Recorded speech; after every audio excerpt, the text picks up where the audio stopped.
ఈరోజు కర్రీ అండి కాకరకాయతోని carrot plus బంగాళాదుంప కలిపి ఫ్రై చేయడం ఎలా. నేను కాకరకాయ ఎందుకు తీసుకున్నాను తెలుసా అండి. కాకరకాయ వల్ల చాలా ఉపయోగాలు ఉన్నాయి. అట్లే క్యారెట్ వల్ల విటమిన్ ఏ దొరుకుతుంది, కళ్ళకు కూడా ఇంప్రూవ్ అవుతుంది, కళ్ళ దృష్టి కూడా. కాకరకాయ కోసం కొన్ని విషయాలు చెప్తాను చూడండి. మన శరీరంలో రకరకాల డైజెస్టివ్ సిస్టమ్స్ ఉంటాయి. అందులోని మనం ఎప్పుడు తీపి కారం తీసుకుంటాం, కానీ చేదు ఎప్పుడు తీసుకోం. చేదు తీసుకోవాల్సిన అవసరం కూడా చాలా ఉంది, కానీ చేదు కదా అని వదిలేస్తాం. ఆ చేదుని కొట్టేసి మన విటమిన్స్ని కూడా ఒంటికి అందించాలనేసి నేను క్యారెట్, బంగాళాదుంప, కాకరకాయ ఈ 3 కలిపి తీసుకున్నాను అనమాట. కాకరకాయ తాలూకా చేదు కూడా తెలియకుండా పిల్లలు తినేయచ్చు అనేసి. కాకరకాయ వల్ల డయాబెటీస్ అంటే షుగర్ వ్యాధి కంట్రోల్ అవుతుందండి. నెక్స్ట్ ఏమొచ్చి బ్లడ్ ప్రెషర్ తగ్గుతుందండి. కాకరకాయ వల్ల ఇమ్యూనిటీ బూస్ట్ అవుతుందండి. నెక్స్ట్ శ్వాసక్రియలు ఏమైనా ఉంటే శ్వాస పీల్చుకోవడం ఇబ్బంది ఉన్నా కానీ అది క్లియర్ చేస్తుందండి. మన శరీరం తాలూకా పైన స్కిన్ ఉంటుంది కదా, ఆ స్కిన్ని గ్లోనెస్ని ఎక్కువ చేస్తుందండి. చూసారు కదా, ఉల్లిపాయలు టమాటో ఫ్రై అవుతుంది. అందులోని నేను తగిన మోతాదులో కొత్తిమీర కలుపుకుంటాను.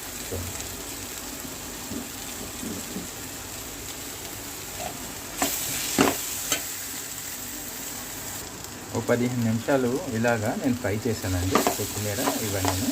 అయితే ఇప్పుడు నేను ధనియా పౌడర్ వేసుకుంటున్నాను. నెక్స్ట్ ఇది చూడండి మిరియాల పౌడరు, ఓకే, కారం తగినంత,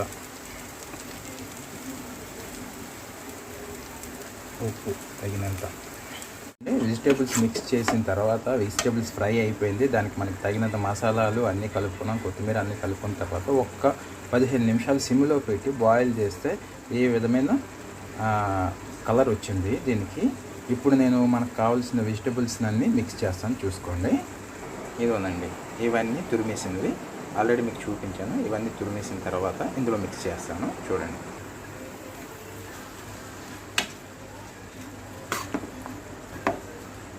చూసారు కదా.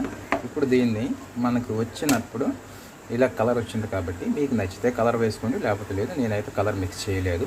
ఇంకోటి ఏంటంటే ఇప్పటి నుంచి సిమ్లో పెట్టి కనీసం ఒక 20 మినిట్స్ నేను ఇలాగే బాయిల్ చేసి ఇటు అటు కలుపుతూ ఉంటాను.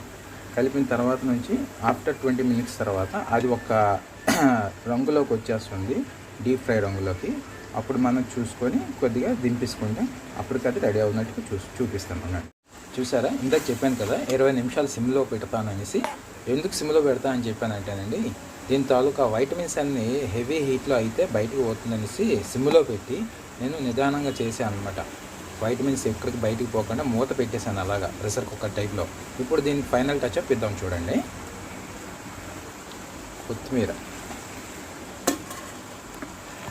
ఫైనల్ టచ్అప్ కింద కొత్తిమీర మళ్ళీ కలిపానండి, ఎందుకంటే లుక్ ఒకటి వస్తుంది దీని ఫైనల్ టచ్అప్లో. ఆ లుక్లో అది కొద్దిగా సీనిక్గా ఉంటుంది అన్నమాట. ఫైనల్ టచ్అప్ ఇదేనండి. నేను ఇది చెప్పాను కదా ముందే చెప్పినట్టుగా, బ్లడ్ ప్రెషర్ కానీ, నెక్స్ట్ స్కిన్ కలర్ గ్లో అవ్వడానికి కానీ, నెక్స్ట్ ఇంకోటి చెప్పాను కదండి షుగర్ తగ్గించడానికి. వీటన్నిటి కోసం చాలా మెడిసిన్స్ తింటుంటారు. ఒక్కసారి ఆపి ఇది ట్రై చేసి చూడండి, మీ హెల్త్ కండిషన్స్ మీకే తెలుస్తుంది. ఓకేనండి, లైక్ చేసి సబ్స్క్రైబ్ చేయండి.